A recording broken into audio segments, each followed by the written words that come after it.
में उनके हंज में हमेशा अॼु खां वठी न हेमू कालाणी खां वठी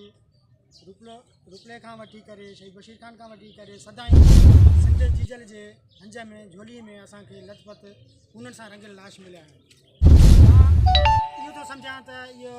जेको आहे त लाश असांखे हिकु रियासत जी रियासत चाल खेॾे पई क़ौमी तहरीक खे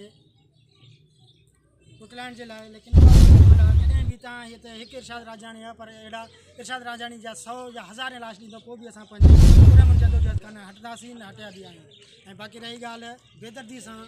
जेको असांजे कराचीअ में भैंस कॉलोनी जे हिकिड़े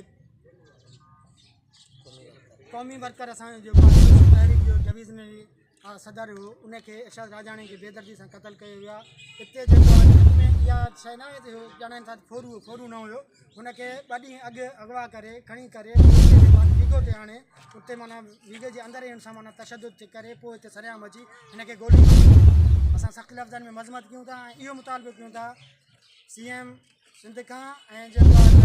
IG सिंध खां त जे अगरि कुझु ॾींहंनि जे अंदरि इन रहीम पठाण खे जीअं जिथे असांजे क़ौमी कारकुन खे शहीद कयो वियो बेदर्दीअ सां उते